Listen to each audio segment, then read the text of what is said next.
Powered paragliding is the latest offshoot of a sport that's gone from a mere 18 U.S. pilots to over 2,200 in less than 10 years. He just checked the emergency backup parachute. Hydraulics, elastomers, and computer design are helping take extreme steps to the extreme edge of mountain biking. The products have to keep up with all the Joes out there trying to kill themselves. This is not the latest in sushi bars. This is a tank of zebrafish that are quickly becoming the scientist's favorite toy for discovering aspects of DNA. Will you be discovered? Hi, I'm Paul. And I'm Phil. Welcome to Next Step.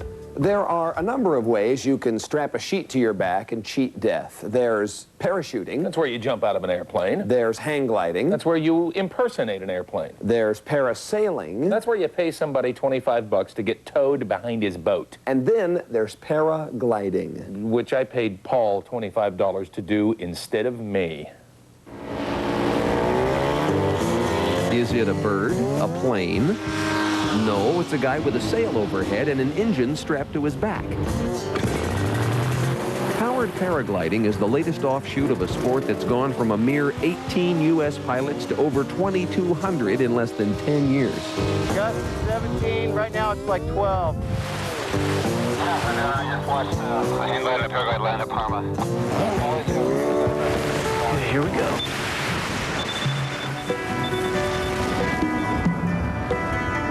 Hundreds of years, maybe thousands of years, man has wanted to fly like the birds. It's almost like magic because you can levitate, you know, you could hover. It's awesome, just awesome. Paragliding was introduced in the United States in 1986 and at the time was little more than foot-launched skydiving. But with the help of aviation engineering and lots of computer power, it's grown into a unique sport of its own with or without the motor. This glider existed long before it ever got out here or up there. One of the reasons this sport is growing so quickly is because designers can try out all kind of radical new glider designs in different weather conditions on the computer screen first. When they've got the design just right, they go to manufacture, and usually they'll use lasers to cut the sailcloth to get the measurements exactly right because, you know, the last place you want to be when you discover it's not made just right is up here! Dixon White, a full-time paragliding instructor, strapped me in. He just checked the emergency backup parachute. And took me up for a tandem flight. You can make a right turn, lean right, pull this one down a ways, good, to come up level.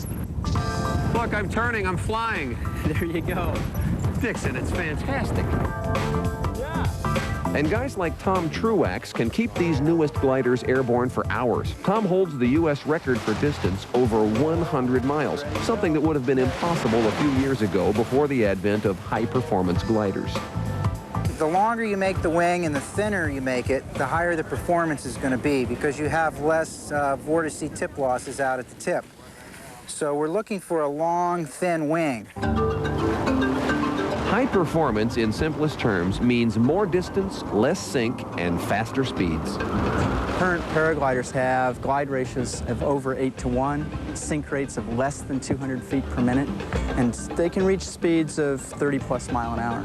And all of this has been done through wind tunnel testing and computer mock-up.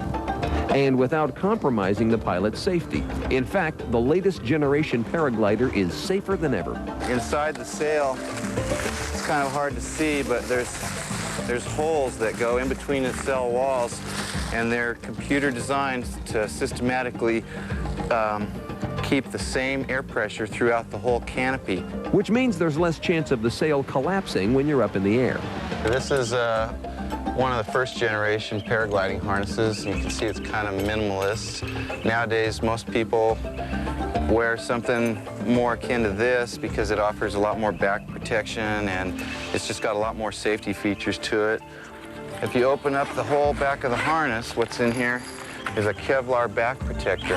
And Kevlar has made its way into the latest paraglider lines as well. Each one of these lines is capable of holding anywhere from 100 to 200 pounds by itself. And as you can see, there's literally dozens of these lines. So A pilot can rest assured that if he snags the line on launch and breaks it, that the glider will still fly.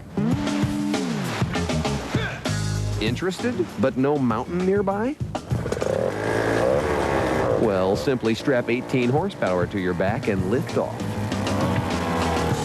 You know, you can climb out to, you know, a mile up, 5,000 feet, and shut off the motor and enjoy the ride down. The challenge with the powered systems is to get a lot of thrust from a small engine propeller setup.